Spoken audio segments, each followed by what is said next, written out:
디모데후서 2장 8절에서 13절까지입니다. 저 여러분 한 절씩 교독하겠습니다. 저부터 읽겠습니다. 내가 전한 복음대로 다윗의 씨로 죽은 자 가운데서 다시 살아나신 예수 그리스도를 기억하라. 복음으로 말미암아 내가 죄인과 같이 매이는 데까지 고난을 받았으나 하나님의 말씀은 매이지 아니하니라. 그러므로 내가 택함 받은 자들을 위하여 모든 것을 참음은 그들도 그리스도 예수 안에 있는 구원을 영원한 영광과 함께 받게 하려 함이라.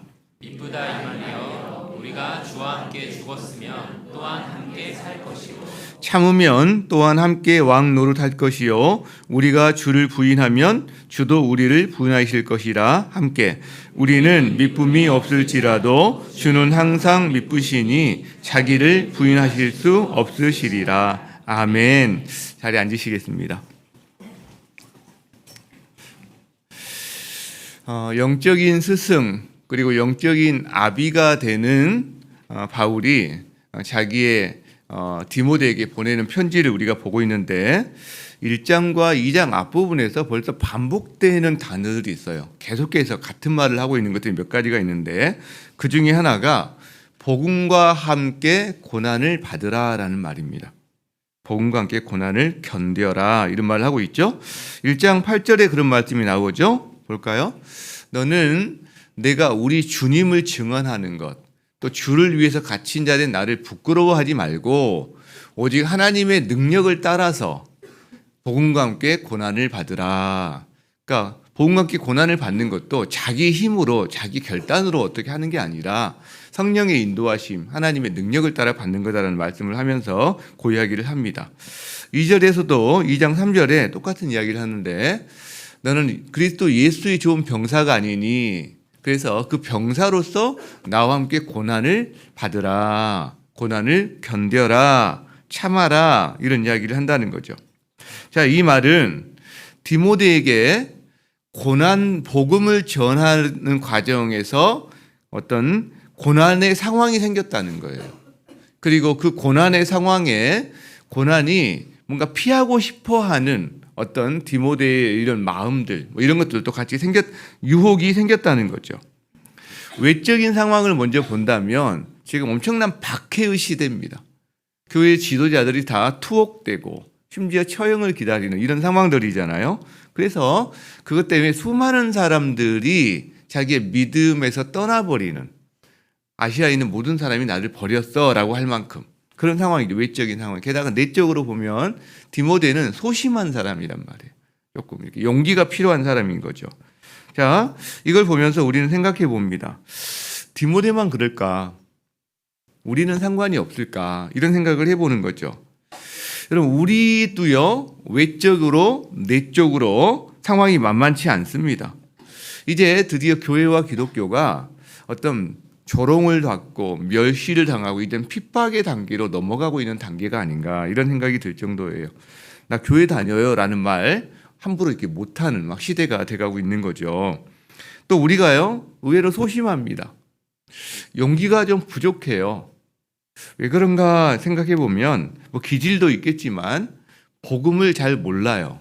실제로 이 복음의 깊이와 넓이 그리고 복음을 자기 삶에 이렇게 경험하고 그걸 통해서 하나님을 경험하는 것들이 이렇게 많지 않으면 어떤 일이 벌어질까요? 복음을 위해 고난을 받아야 돼. 혹은 복음을 네가 잘 믿고 전하면 고난이 오게 되어 있어. 이런 말을 하면 먼저 위축이 되는 거죠. 아, 나는 좀 그러고 싶지 않은데. 그리고 뭔가 복음을 부끄러워하게 되는 그런 자기 모습도 의외로 발견하게 되는 경우가 많다라는 거죠. 그런 면에서 디모데와 우리는 공통점이 있다라고 할 수 있어요. 실제로. 그죠? 자, 2장, 어제 봤던 2장 1절에서 7절까지 말씀은 그래서 이 노세한 사도가 디모데에게 굉장히 강하게 권면하는 내용이었는데 너 은혜 아래 강해져야 해. 은혜 아래 강해져야 돼. 그 은혜는 예수 안에 있어. 그리고 이어서 너의 가장 핵심적인 사명은 바로 복음을 전수하는 거야. 충성된 사람들에게 그것을 위탁하고 맡길 수 있어야 돼. 그리고 그 과정에서 고난이 있을 텐데 그 고난을 견뎌내야 한다. 지금 이야기를 하고 있는 거죠. 그리고 이제 오늘 이어지는 8절에서 13절까지는 그렇다면 그 과정에서 생기는 고난에 네가 어떻게 그것을 이겨낼 수 있는지 그리고 대처할 수 있는지 그거를 우리에게 말해주고 있다는 거예요. 여러분, 우리 역시 복음으로 살기를 원해요. 그죠? 우리도 복음을 전수하기를 원해요. 근데 왜 이게 안 되냐면 그 과정에서 불편함도 있고 손해도 있고 약간의 고난도 따르기 때문에 저희들이 이걸 이제 안 하려고 한다는 거죠. 그러면 이 시간에 우리는 어떻게 그 고난을 우리도 견뎌낼 수 있을까? 한번 같이 이 말씀을 통해서 한번 살펴볼 수 있다는 겁니다. 이 바울의 이야기를 우리가 세 가지로 한번 나눠서 정리할 수 있다 싶어요. 자, 첫 번째, 고난을 견딜 수 있는 것은 따라합니다. 예수님 때문이다. 8절을 볼까요? 8절. 자, 내가 전한 복음대로 다윗의 씨로 죽은 자 가운데서 다시 살아나신 예수 그리스도를 기억하라. 자, 저 말도 물론 이해가 안 되는 건 아니지만 영어로 보면 그리고 이게 원문 같은 걸 이렇게 보면 훨씬 더 이해가 쉬운데 훨씬 쉽습니다. 영어를 볼까요 한번? 자, 영어로 보면 Remember Jesus Christ. 그러니까 예수 그리스도를 기억하십시오. 그죠? 먼저 그게 나와요. 예수 그리스도를 기억하라. 근데 그분은 어떤 분이시냐? 두 가지로 나와요. 하나는 죽은 자 가운데서 살아나신 분. 두 번째는 다윗의 후손, 다윗의 자손. 이렇게 이야기합니다. 예수 그리스도를 기억하라. 그 예수 그리스도는 두 가지죠. 하나는 죽은 자 가운데서 살아나신 예수 그리스도. 두 번째, 다윗의 자손인 예수 그리스도. 이 예수 그리스도를 기억하라. 이것이 나의 복음이야. 여러분, 이것이 바울이 계속해서 내가 전한 것, 너에게 내가 그동안 말했던 것, 내가 너에게 위탁한 것, 이것의 핵심 오브 핵심. 초점 오브 초점. 이런 거예요. 너무 단순하지만 놀라운 진리가 여기 들어있어요. 예수 그리스도 두 가지라고. 첫 번째 뭐라고요? 죽은 자 가운데서 살아나신 분. 두 번째는요, 다윗의 자손. 이 안에 모든 게 다 들어있다는 거예요, 사실. 어떻게 이렇게 정리할 수 있는지 놀랍다, 이런 생각을 합니다. 자, 이게 무슨 의미냐?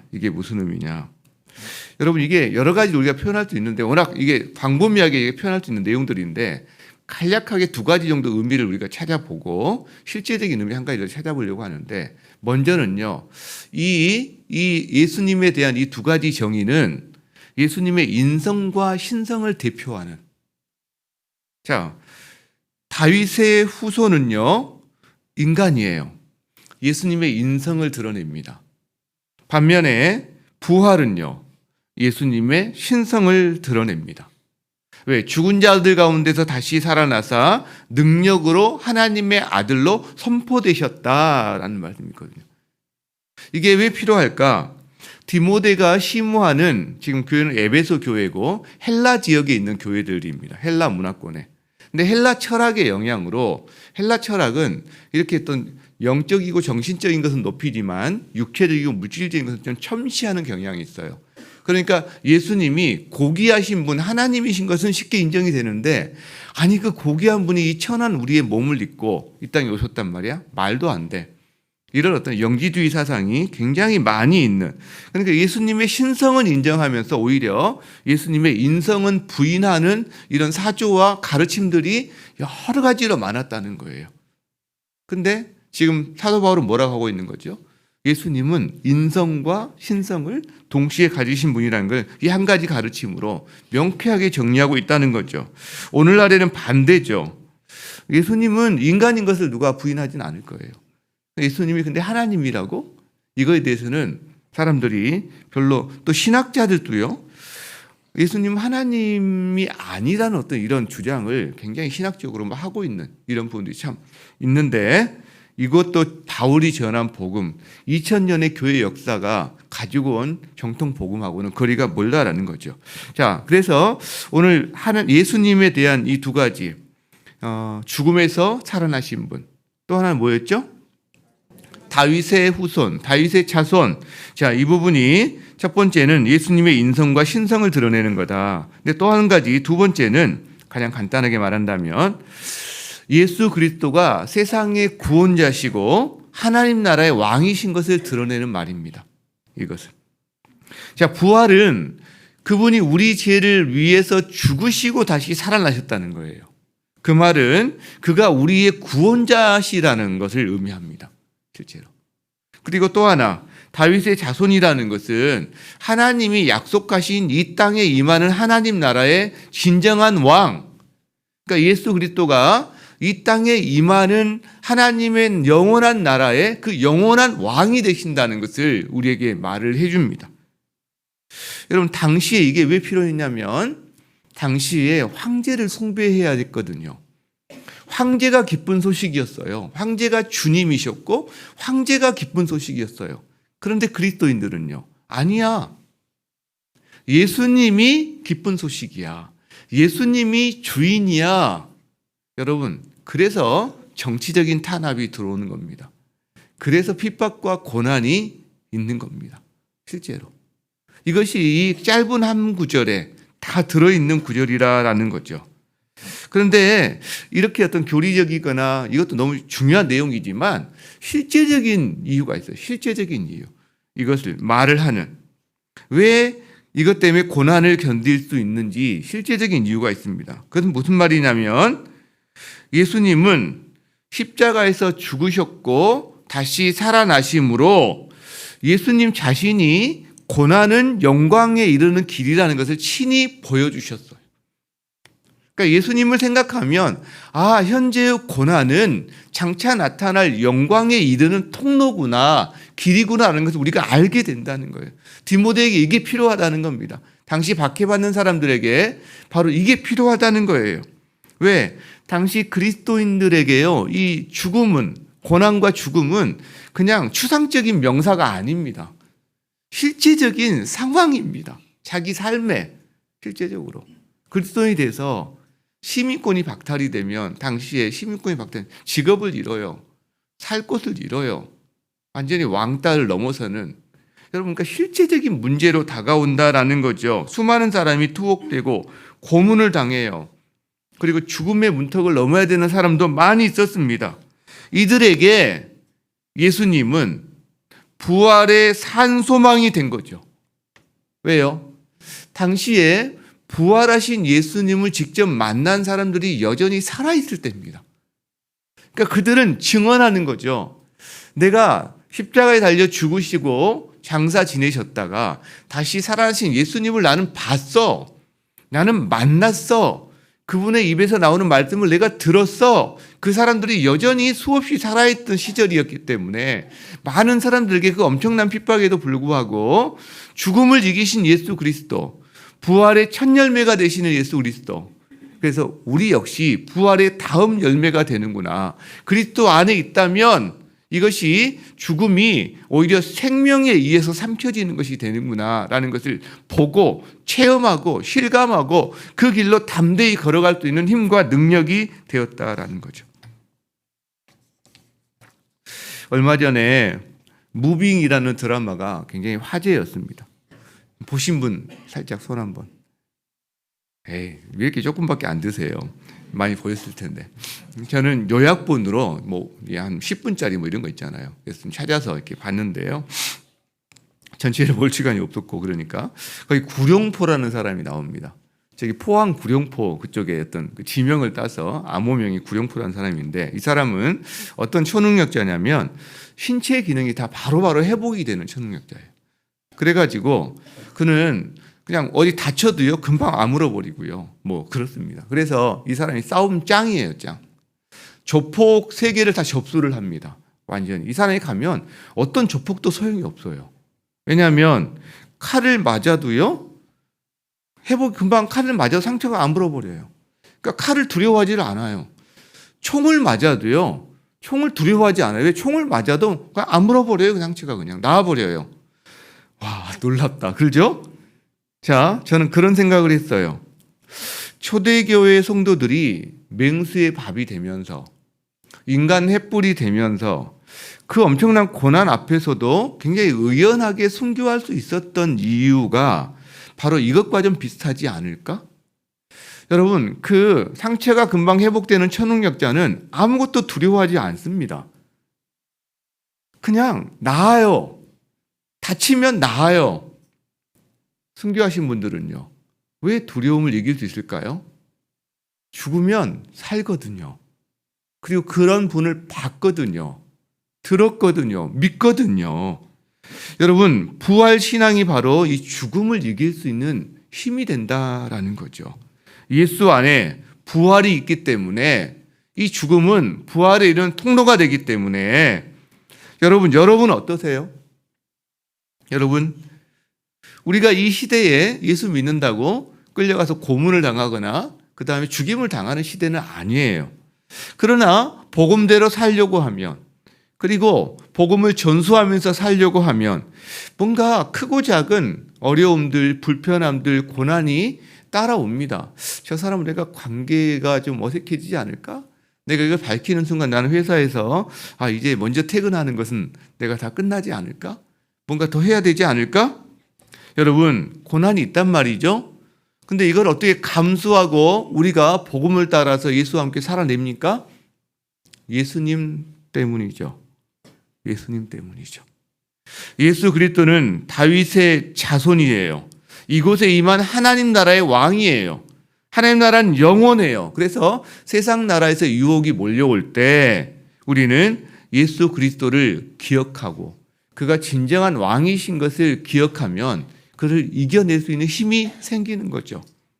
예수 그리스도는 부활하신 분이세요. 죽음에서, 우리의 삶에서, 여러분의 삶에서 고난이나 복음을 피하고 싶은, 그 다음에 어떤 그런 유혹이 몰려올 때 부활하신 예수 그리스도를 기억하면 어떻게 되죠? 그가 우리를 살리실 거예요. 그가 우리를 건져주실 거예요. 그래서 우리는 고난을 견딜 수 있는 것은 예수님 때문입니다. 예수님 때문. 자, 두 번째, 고난을 견딜 수 있는 것은 따라합니다. 사명 때문이다. 자, 9절에 이렇게 말씀이 있습니다. 9절에 복음으로 말미암아 내가 죄인과 같이 매이는 데까지 고난을 받았다. 지금 바울은 복음 때문에 복음을 위해서 고난을 받고 있어요. 감옥 안에 사슬에 매여 있어요. 그러나 나는 매여 있지만 사슬에, 하나님의 말씀은 어디에 매이지 않아. 감옥에 갇히거나 사슬에 매이지 않아 라고 말을 하는 거죠. 여러분, 하나님 말씀에 대한 확신이 있습니다. 하나님 말씀에 대한 확신. 자, 이게 이사야 55장을 연상시키는데 이사야 55장에 이런 말씀이 있어요. 우리 한번 천천히 읽어봅시다. 시작. 이는 비와 눈이 하늘로부터 내려서 그리로 되돌아가지 아니하고 땅을 적셔서 소출이 나게 하며 싹이 나게 하여 파종하는 자에게는 종자를 주며 먹는 자에게는 양식을 줌과 같이, 그죠? 비와 눈에 대한 이야기를 하면서 그 다음에 시작. 내 입에서 나가는 말도 이와 같이 헛되이 내게로 되돌아오지 아니하고 나의 기뻐하는 뜻을 이루며 내가 보낸 일에 형통함이니라. 여러분, 그래요. 사람은 감옥에 갇힐 수 있어요. 하나님 말씀은 갇히지 않습니다. 사람은 쇠사슬에 매일 수 있어요. 그러나 하나님 말씀은 쇠사슬에 묶어둘 수가 없습니다. 반드시 하나님의 기뻐하는 뜻을 이룹니다. 하나님을 누가 막을 수 없다면 하나님의 말씀도 아무도 막을 수가 없는 거죠. 여러분, 그래서 바울은 그리고 이 고난 중에 모든 걸 참고 견딘다는 이야기를 이어서 합니다. 10절에 볼까요? 그러므로 내가 택함 받은 자들을 위해서 모든 것을, 이 모든 고난들을 내가 참고 견디는데 그 이유는 그들도 그리스도 예수 안에 있는 구원을 영원한 영광과 함께 받게 하려 함이다 라고 이야기합니다.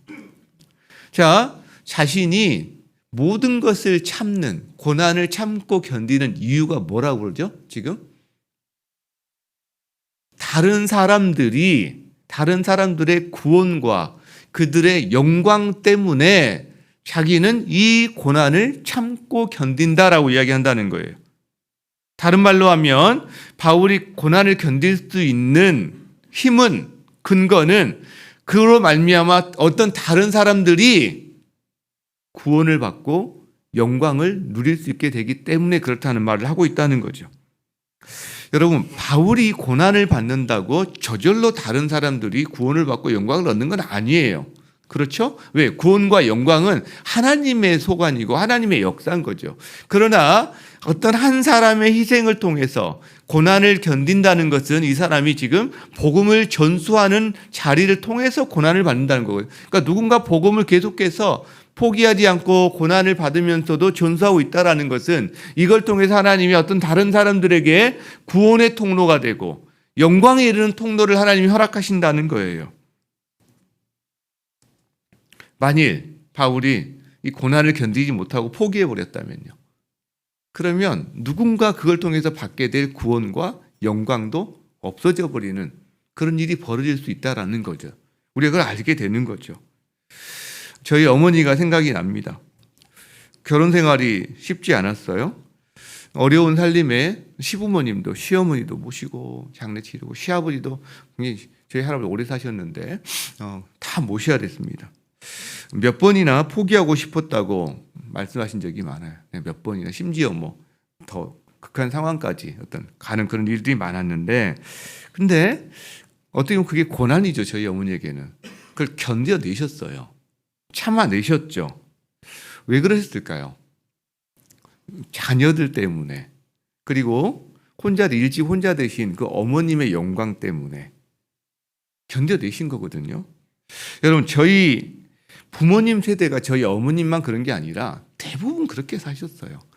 사실은 안 살 이유가 너무나 많았고 그냥 어떻게 깨뜨릴 이유가 수도 없이 많았어요. 그런데 이분들이 많이 참았어요. 정말 참았어요.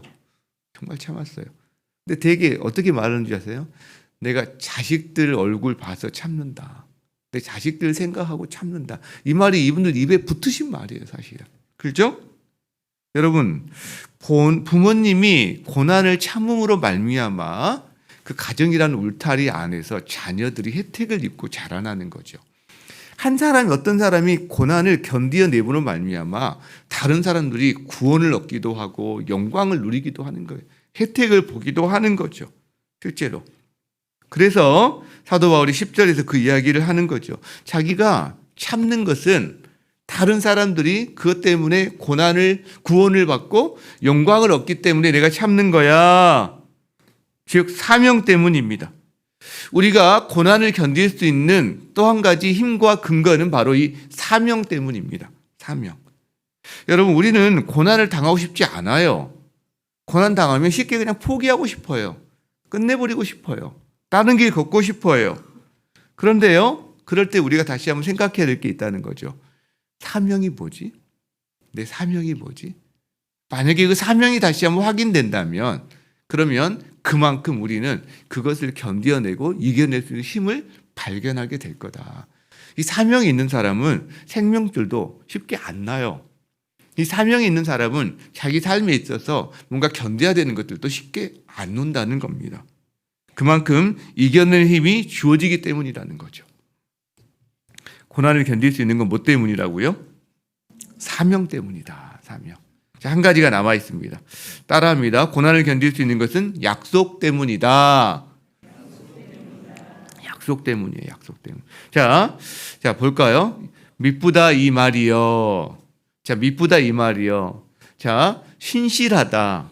그 다음에 이 말이요. 자, 이 말인데 이는 초대교회 찬송시 중에 일부였지 않을까 싶습니다. 우리가 부르는 찬송가의 가사같이 그때 당시 불렀던 어떤 찬송시의 일부였을 거다라고 생각하는데 이것을 지금 사도 바울이 인용하고 있습니다.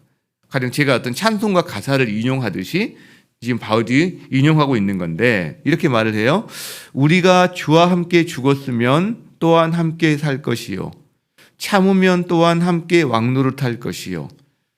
여기 누가 이 멜로디를 붙이면 아마 재현할 수 있지 않을까 싶은데 뭐 어떻게 될지는 모르겠죠.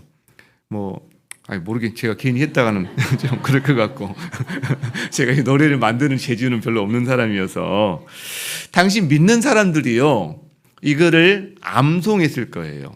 그리고 이거를 찬송가처럼 이게 좀 불렀을 것 같아요. 그러니까 우리가 주와 함께 죽었음 아니 안 되겠죠? 이렇게 안 돼요. 이게 그랬을 텐데 자, 이런 말을 하고 있는 거죠. 우리가 이곳에서 주와 함께 죽었다면 그 다음에 하나님과 함께 우리는 살게 된다. 이곳에서 고난을 참고 견디면 우리는 하나님 나라에서 그분과 함께 영원한 통치에 참여하게 된다. 이런 내용이 지금 이 가사로 되어 있는 거죠. 이것이 약속의 말씀인 겁니다. 하나님의 약속의 말씀을 압축한 것들이니까 이게 약속이에요. 근데 그 다음에 또 두 번째 내용이 나오는데 우리가 주를 부인하면 주도 우리를 부인하실 것이라. 이 내용이 찬송가 가사에 있는 거예요. 우리가 주를 부인하면 주도 우리를 부인하실 것이라. 근데 누가 지어낸 가사가 아니고 이거는 마태복음 10장에 예수님이 친히 하셨던 경고의 내용을 가져온 거죠. 자, 마태복음 10장 32절에 같이 한번 읽어봅시다. 자, 시작. 누구든지 사람 앞에서 나를 시인하면 나도 하늘에 계신 내 아버지 앞에서 그를 시인할 것이요. 그 다음 33절. 누구든지 사람 앞에서 나를 부인하면 나도 하늘에 계신 내 아버지 앞에서 그를 부인하리라. 부인하리라. 참 엄중한 말씀인 것 같습니다. 왜냐하면 이거는 이 시인한다, 부인한다 이게 그냥 혼잣말로 고백하는 그 정도 의미가 아니고 이거는 법정 개념입니다. 법에서 당신 이렇게 했어요? 이렇게 안 했어요? 이것에 따라서 형량이 달라지는 것처럼 지금 이때 시인하느냐 부인하느냐에 따라서 이 사람의 운명이 갈리는 그 시인이거든요. 지금. 그리고 부인이거든요. 여러분 그래서 초대교회 성도들은 실제로 이 상황을 경험하게 되었습니다. 경험했어요. 그렇기 때문에 예수님의 이 말씀이 더욱 엄중하게 다가왔을 거예요. 만약 우리도요, 만약 이 시대가 변해서 우리가 너 예수를 믿어? 안 믿어? 이거에 따라서 우리의 생사와 우리의 운명이 갈리는 시점을 경험한다면 이 말씀이 더 엄중하게 다가올 겁니다. 지금 많은 나라 실제 우리도 예전에 제암리 사건이라든가 어떤 여러 가지 그 다음에 순교하는 상황들 가운데서 이런 것이 있었는데 현재에도 이슬람권이라든가 많은 나라에서는 이 문제가 실제적으로 벌어지고 있는 거죠. 심지어 이슬람권이 아닌 미국에서도 이런 일이 있었다고 그러잖아요. 1999년인가요? 콜로라도 한 고등학교에서 2명의 학생이 총기를 난사해서 거의 한 20명 이상의 학생들이 죽었던 사건이 있었는데 그때 캐시 버렐이라는 17살 먹은 여학생이 있어요. 이 여학생 앞에 총구를 겨누고 너 하나님 믿어? 그러니까 믿는다고 하면 죽이고요. 믿지 않아. 그러면 살려주는 상황이거든요, 지금. 근데 이 17살 먹은 이 소녀가 너 하나님을 믿느냐? 그러니까 나는 하나님을 믿어요. 그런 거죠. 그러니까 이 친구들이 아니야, 하나님은 없어. 막 소리를 지르는 거예요. 총을 겨누면서 더. 근데 이 소녀가 뭐냐면 아니 하나님은 살아계신 분이세요. 그리고 당신들도 이 하나님의 길을 걸어야 합니다. 라고 말을 한 거예요. 그러니까 이 학생들이 그래? 그럼 네가 믿는 하나님 곁으로 가라. 쏜 거죠. 죽었어요. 여러분 그러니까 아마 이 캐시 버렐이라는 이 소녀가 이 하나님 이 말씀을 엄중하게 믿고 있는 거죠. 그러니까 그 자리가 시인하느냐 부인하느냐 그 자리가 된 겁니다. 실제로. 여러분 만약 여러분이 그런 비슷한 상황을 당하신다면 여러분은 어떻게 하실 거예요? 여러분이. 우리는 지금 그걸 가정하고 살아가는 그런 세상이 아닌데 살고 있어요. 그러나 만일 어떤 경우에 여러분이 그런 상황이라면 어떻게 하시겠냐는 거죠. 그걸 우리에게 도전합니다. 고난을 견딜 수 있는 것은 약속 때문이에요. 여기서 부인하면 주님도 부인하신다. 이것이 협박이 아니라 여러분 시인하면 주님도 시인하신다는 거예요. 시인하면 만왕의 왕이신 분이 생명의 주관자 되신 분이, 영원하신 왕 되신 분이 우리를 알아주시고 시인한다는 거죠. 실제로 13절에 이렇게 말씀을 마무리합니다. 우리는 미쁨이 없을지라도, 우리는 신실함이 없을지라도 주는 항상 미쁘시니, 주님은 항상 신실하시니 자기를 부인하실 수 없으시리라. 여러분, 주님은 항상 신실하세요. 주님 당신 자신의 경고에 대해서도 신실하십니다. 그 주님은 마태복음을 통해서 하신 당신의 경고에 신실하세요. 시인하면 시인합니다. 부인하면 부인합니다. 이거를 주님은 거스를 수 없어요. 왜? 자기 말과 행동이 다를 수 없어요. 주님은 일치되신 분이기 때문에. 결국 무슨 말을 하고 있는 거죠? 우리가 그리스도와 함께 죽으면 생명을 주십니다. 우리가 주님과 함께 고난을 참으면 다스리는, 하나님 나라의 영원한 다스리는 권세를 주십니다. 하지만 우리가 만일 그를 부인한다면 경고하신 대로 그분도 우리를 부인하실 거라고 말씀하시고 그대로 행하실 것입니다. 이걸 지금 말하고 있는 거예요. 여러분, 초대교회 성도들은 이 찬송시를 언제 찬양하며 암송했을까요? 그냥 집에서 흥얼거리면서 했을 수도 있죠. 그냥 아침에 기분이 좋아, 찬송해야지, 이럴 수도 있죠. 그러나 여러분, 이 찬송을 고난 중에 했을 거예요. 그렇죠? 임박한 핍박으로 두려움이 자기를 엄습할 때 이 찬송을 했을 거예요. 감옥에서 추위와 배고픔과 외로움과 그 다음에 그 모든 어떤 다른 사람부터 결단되는 이 단절감에서 정말 괴로워할 때 이 찬송을 불렀을 거예요. 사형장에 끌려 나갈 때 이 찬송을 여러분 암송하고 불렀을 거예요. 제가 오래전에 보았던 영화의 한 장면이 떠오릅니다. 한 무리의 사람들이 원형 경기장 지하에 갇혀 있어요. 그리스도인들입니다. 거기는 남녀노소, 남자, 여자, 나이 드신 사람, 어린아이들까지 다 같이 갇혀 있어요. 묶여 있어요. 이들이 모두 두려움이 가득한 눈으로 거기에서 서로를 의지하면서 이렇게 있는데, 결국 군병들에 의해서 이 다음에 사람들이 함성소리가 막 들릴 때 원형 경기장 밖으로 끌려 나옵니다. 그리고 원형 경기장 가운데 이 사람들을 군병들이 다 이렇게 자리를 꿇쳐 놓습니다. 왜요? 이제 이 군사들이 나감과 동시에 거기에 온갖 맹수를 다 풀어야 되기 때문에 그 자리에 가운데 놓는 거죠. 그리고 막 때리면서 놓고, 그 다음에 이제 병사들이 다 이제 각자 자리로 돌아갑니다. 덩그라니 이 안에는 이 연약한 사람들만 남아있는 상황이 되는 거죠. 사람들이 눈물을 터뜨리는 사람도 있고요. 불안해하면서 막 그런 상황 가운데 근데 한 사람이 노래를 시작합니다. 몇 사람이 갑자기 따라하기 시작합니다. 거기 있던 사람들이 전부 다 노래를 해요. 노래를 해요. 조금 전에 두려움이 가득하고 눈물을 터뜨리던 사람들이 이제 얼굴이 펴지기 시작합니다. 하늘을 바라보기 시작합니다. 그 노래는 길게 가지는 못합니다. 왜? 사람들이 함성 소리에 묻혀버리고 맹수들이 나옴과 동시에 이제 피 튀기는 상황이 벌어지기 때문에 사람들이 비명으로 바뀌기는 해요. 끝까지 노래 부르면서 뭐 이렇게 하는 건 아니지만 두려움이 떠나가는 순간을 경험합니다. 저는 생각을 해봐요. 혹시 그때 부른 찬송이 이 찬송이었나? 제가 그 생각이 이 말씀 준비한 들더라고요. 혹시 그때 부른 이분들의 찬송이 이 찬송이었나? 우리가 주와 함께 죽었으면 또한 함께 살 것이요, 참으면 또한 함께 왕노릇할 것이요, 우리가 주를 부인하면 주도 우리를 부인하실 것이라. 우리가 주를 시인하면 주도 우리를 시인하실 것이다. 그럼 하나님의 말씀은 엄중합니다. 엄중합니다. 그 말씀대로 이루어 주십니다. 그리고 극심한 고난을 견딜 수 있는 것은 이 약속의 말씀입니다. 여러분도 고난이 있어요. 여러분, 고난 중에 부르는 찬송이 있습니까? 암송하는 말씀이 있습니까? 여러분, 그게 여러분이 그 고난을 이길 수 있도록 도와줄 거예요. 그리고 견딜 수 있는 힘을 줄 거예요.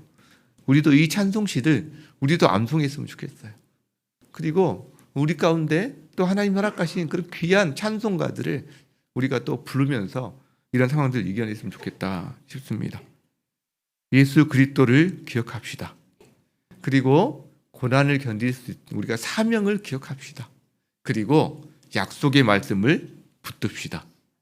계속해서 말씀하시는 거죠. 노 크로스, 노 크라운이다. 노 크로스, 노 크라운이다. 우리가 십자가를 지는 건 맞아요, 이 땅에서. 그런데 그 십자가 다음에 반드시 주님이 허락하시는 크라운이 있다. 크라운이 있다. 이거를 우리가 마음에 깊이 새기는 이 아침 됐으면 좋겠습니다. 그래서 우리 찬양했으면 좋겠어요. 무명이어도 가난하여도 고난 중에도 실패하여도 내 몸이 약해도 낙심하지 않아요. 세상 것들이 부럽지 않아요. 이 고백할 수 있는 것은 바로 예수로 충만할 때 이 고백할 수 있다고 합니다. 우리 찬양하면서 우리의 참 내면의 고백으로 주님 앞에 나아가는 시간 됐으면 좋겠습니다. 함께 찬양하겠습니다. 무명이어도 공허하지 않은 것은 무명이어도 공허하지 않은 것은 예수 안에 난 만족함이라. 가난하여도 부족하지 않은 것은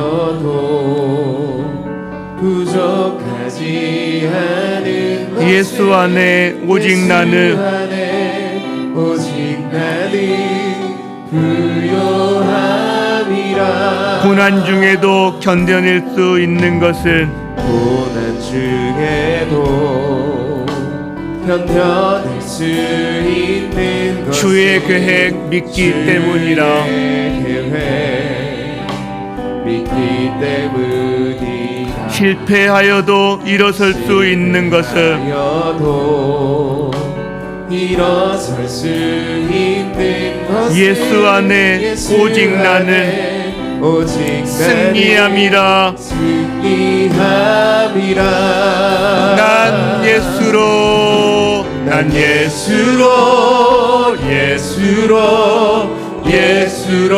충만하네. 난 예수로 충만하네. 난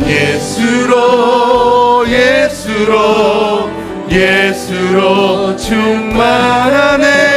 영원한 왕 내 안에 살아계시네.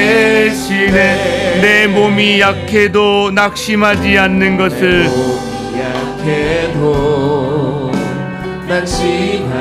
예수 안에 난 완전함이라. 예수 안에 난 완전함이라. 화려한 세상 부럽지 않은 것을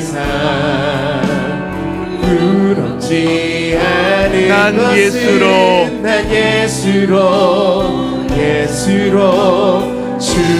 충만함이라. 난 예수로 충만하네. 세상스러운 것들도 부럽지 않네.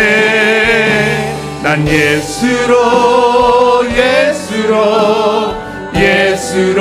충만하네. 영원한 왕 내 안에 살아계시네. 난 예수로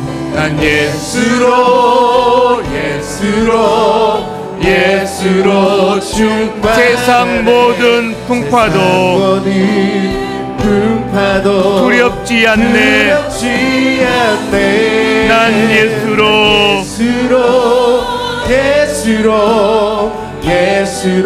충만하네. 영원한 왕 내 안에 살아계시네.